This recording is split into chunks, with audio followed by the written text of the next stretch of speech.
Yo, what's going on, guys? So today is day 25 of the vocabulary challenge. Can't believe we're getting close to the end here. But today I'm going to give you a little gift and show you lines from two different guitar players. This is from Gilad, Hekselman and Peter Bernstein. And this is coming from the same video. This is a video, again, by Elite Music Mentor, who seems to have some really great stuff. You should check him out. And this is them playing Sandu, which is a blues by Clifford Brown, I believe. And it's in the key of E flat. And I'm going to show you stuff from both of them. So I'm going to show you just one line from Gilad Hekselman that is the first four measures of the chorus, so the first four measures of the blues. And then Peter Bernstein, I did a whole entire chorus of his solo. But it's really cool to kind of watch both of them in this video because they have a nice contrast in styles. And the thing I'm going to show you with Gilad Hekselman here first would definitely be more of a modern sound and just something cool that you can kind of apply, a nice little harmonic concept. And Peter Bernstein, I mean, he's just so great, and he swings so hard, and his notes are perfect, and he plays just the right amount of stuff. So, nice contrast here. So let's start with Gilad Hekselman. So I'm going to start this a couple seconds before the chorus, and remember, it's going to be the first four measures of the chorus. So I'll let you know when it comes.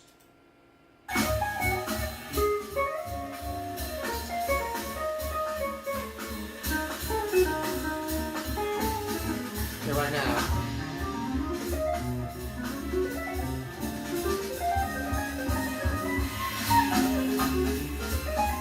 Okay, so we do a little bit slow for you, but basically what I got from that is, let me start this over.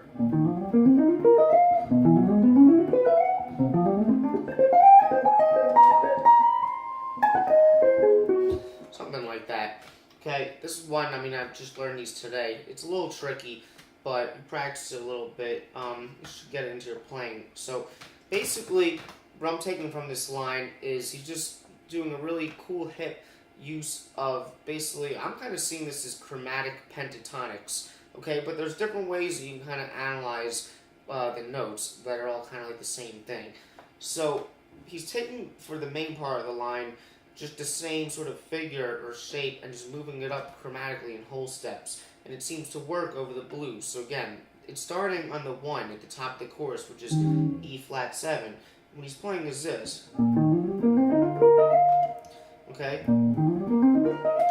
The rhythm, I haven't paid too much attention to the rhythm. I'm kind of gauging this more out of what he's doing harmonically.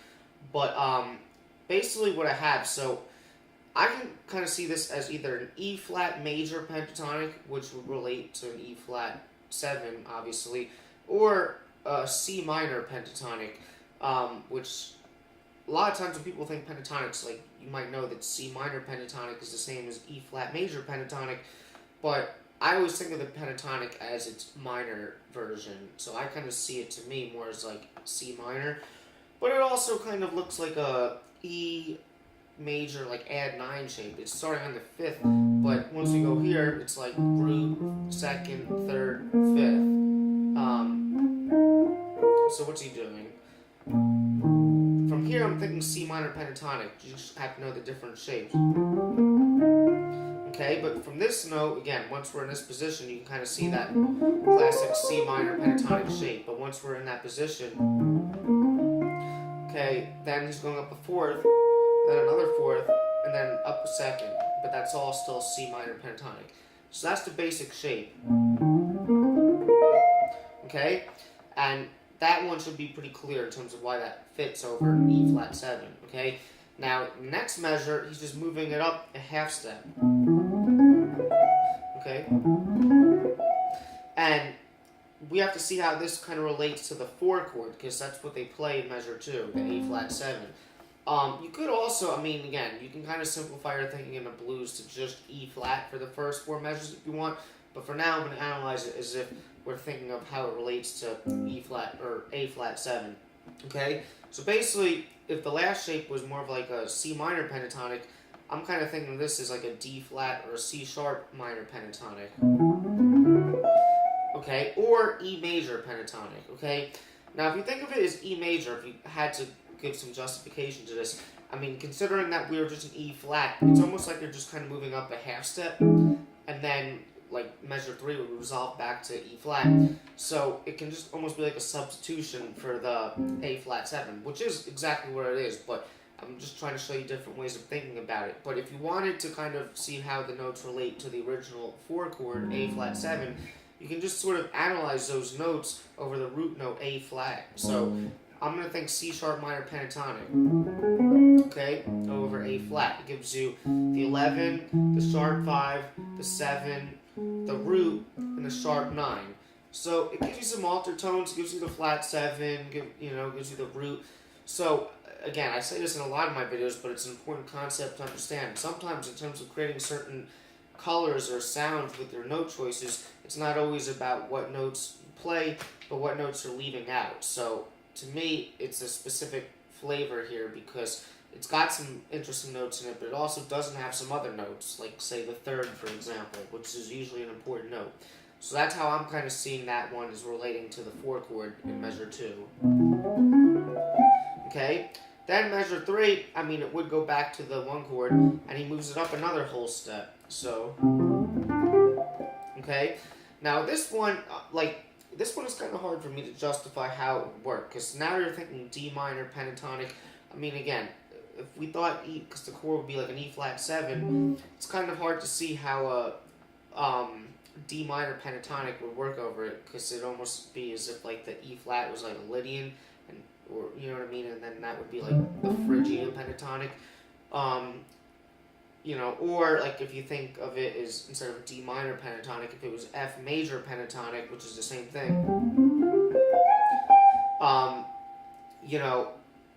You can kind of think maybe like if E flat was like a Lydian dominant sound, the mode up from that with F would be like a Mixolydian flat 6, which happens to have an F major triad in it. Actually all the notes, I think, or except for that note, because that would be that. But, I think the thing, if you ask me, that kind of ties this together and what makes it sound good is the fact that these shapes are moving up chromatically, okay? And it's all going to resolve to where it needs to resolve. So, you know me, like, I try to always make sense and get so analytical about the harmony, but I think sometimes things just sound good, and in terms of what's happening with the phrase, I think that's a big part of why it sounds good. So he's just got these shapes that are moving up chromatically, and it's eventually going to resolve. So that's what happens. So coming from the beginning,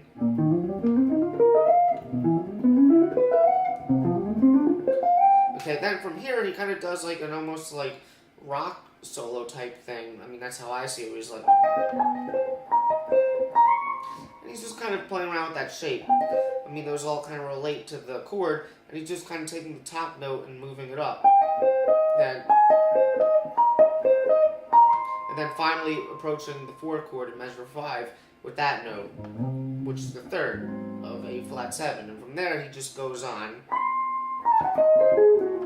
just kind of outlining A flat 7. So that's his resolution of that line. But before that, that's really the main concept, is how he's using these pentatonics, interesting pentatonics, and moving them up chromatically, and then kind of resolving at the next chord. So, a really cool thing. And again, you don't have to play his line verbatim, but if you even took those chromatics, you can experiment with your own lines moving up chromatically.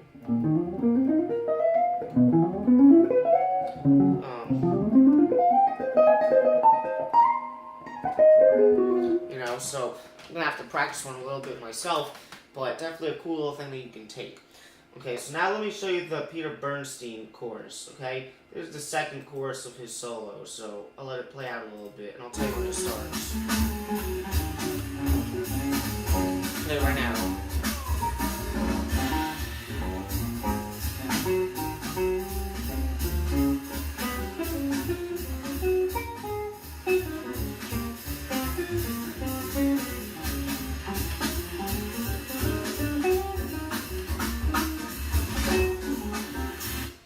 Okay, so I'm going to play back what I kind of got out of that. I think it's really good stuff.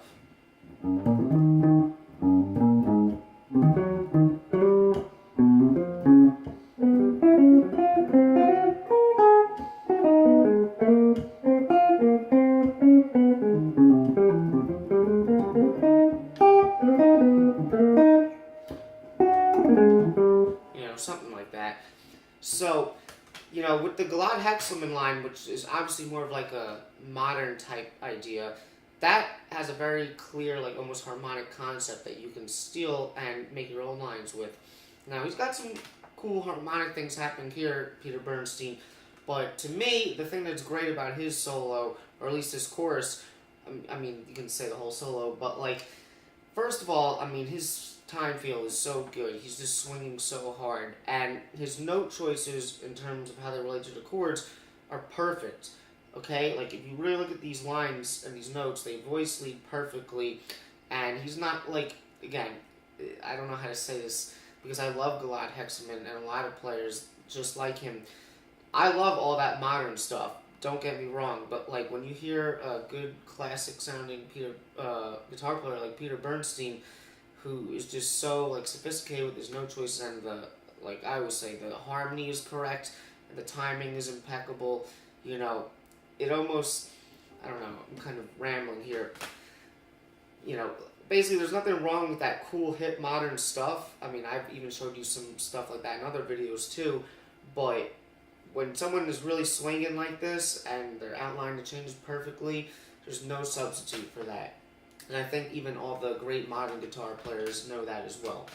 Okay, so I'll look at a little bit of what he does here. So he kind of comes in similar to what the melody of the actual song is. It kind of, you know, plays around with that theme a little bit. Approaching the E flat. You know, he's starting by approaching this third. This is the pickup anyway. You know, 3, 5, 6, and then root. Okay, so even that is a great little shape to take for a little like bluesy type line. Right? Then he approaches basically the root of the 4 chord in the next measure. Then he uses the arpeggio, basically A flat dominant 7. You know what I mean? So, and look how it's like he goes up to this note for the A flat 7, but then he goes to that. So I've said this in other videos before too, where it's like, that's the important note, and then that's the next important note. It's not like the other notes aren't important, but they almost supplement the strong voice-led notes, because this is now the third of E flat 7, which is measure 3 now. So, okay, now look what he does. Okay, I really like how he does that. He uses these little half-step slides. Now that's the 6th of E flat.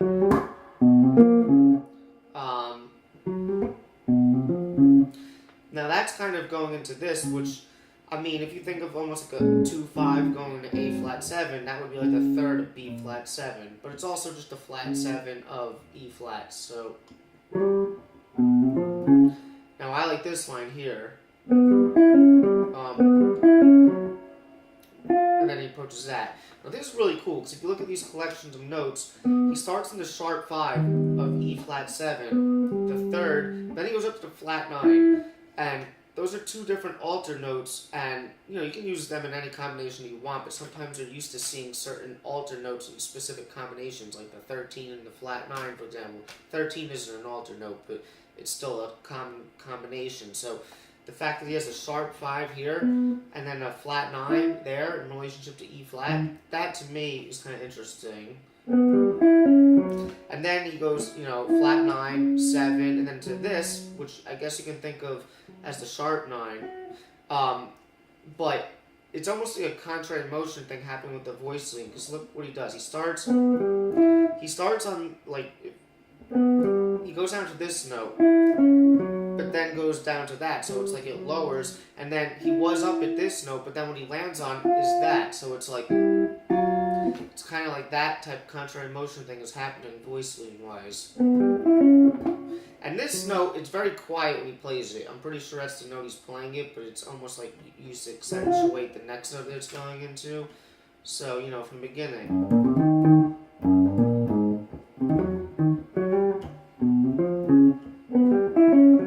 Okay, so now he's landing on the 4 chord, landing on the 13. Now here's a nice little pattern that he does.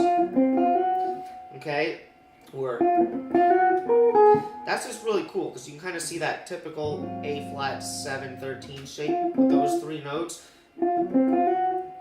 even that alone, you can turn that idea into like an exercise if you did something like, sorry.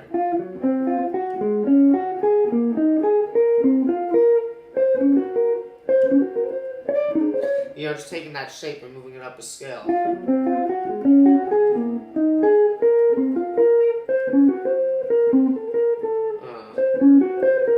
Sorry.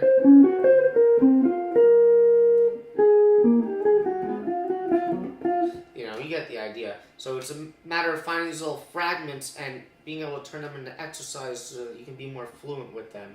Okay, so then he goes to those two notes, just denying the root. Then he ends it. He's going to approach the tonic chord again for measure 7, but he goes into it. He's just going down, basically an A flat minor 7 arpeggio, and that's a common thing in blues, a common substitution. We have the 4 chord, the 4 dominant in measure 4, and then in measure 5, and then in measure 6, you turn it into like a 4 minor, so it becomes like a minor plagal cadence, which leads back to the E flat 7. And when he lands on it, he lands on this note, which is the 5th of E flat 7. And then from there, now this, I think these notes are simple, but they swing really well. It's like,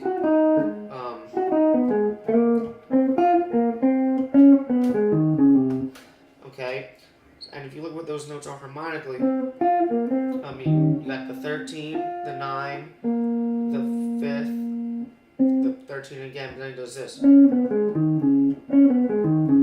And those notes, I mean, if you think of it almost like a 5 approaching,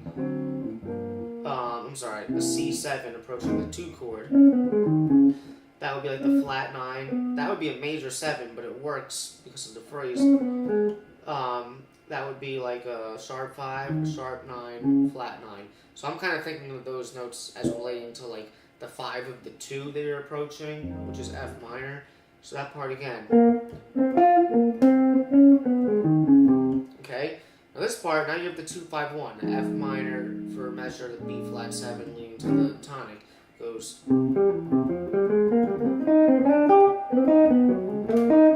Right? So this is a really cool 2-5-1 line actually, because he's starting on the 5th of the 2, the C. What he's doing is he's starting with this C major triad. And C major, again, is almost like the 5 of the 2 that we were just talking about a second ago. So he's just kind of inserting in a 5 to create some extra direction and tension. So, and then from there, he's just literally taking it up the F minor like a Dorian scale, the first 4 notes. Okay, so it's like 1 and 2 and 3 and 4 and then for the B flat 7, yeah, I mean this is really just diatonic. I don't even necessarily see this as straight up B flat 7. You can just think of those notes as being part of E flat major, which is, the key of E flat, which is the original diatonic key of the blues. But it works because it's all diatonic, you know. It uses a little triplet, so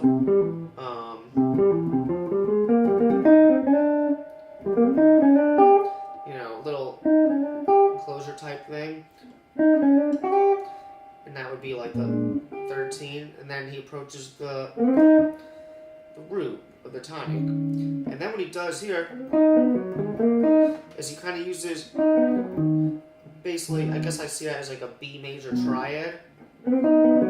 It's very similar, the B major triad, to A flat minor, which is, again, almost like that minor plagal cadence concept.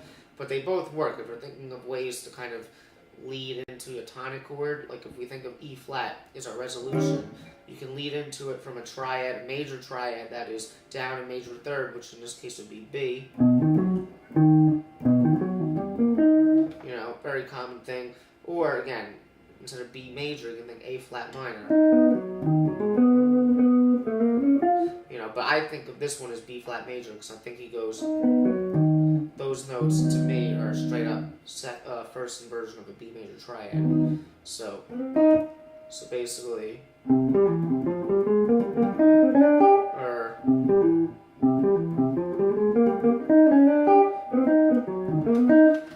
so he goes down that triad and then just approaches the tonic again from the 4th or the 5th below, right? And then he just kind of leads into the next chorus.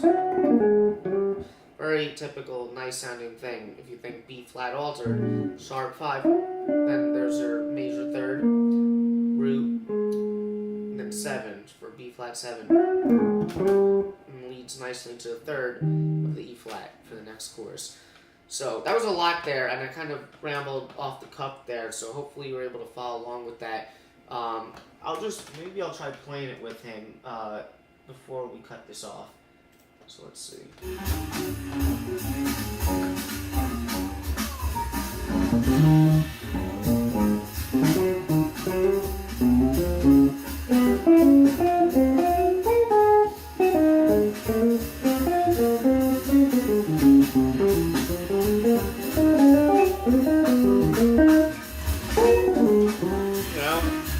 So, really, really nice stuff. And like I said, I didn't talk much about this, but those lines, one of the best things about them are the feel and the swing that he has. They're perfect.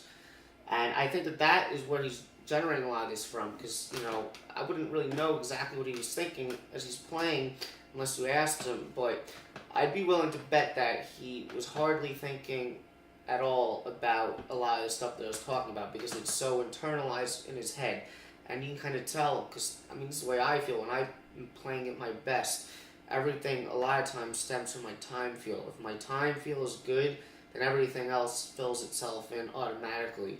Not necessarily, you have to know your stuff, it fills itself in as well as you know it, but you can kind of tell from listening to him that time feel is generating a lot of his playing. And, the harmony just happens to be great because he knows it so well. So, that one had a lot of cool stuff in it. I do a lot of blues stuff in this challenge, just trying to get myself a lot of good vocabulary. But I guess that's it, and I hope you enjoyed that, and I'll see you tomorrow.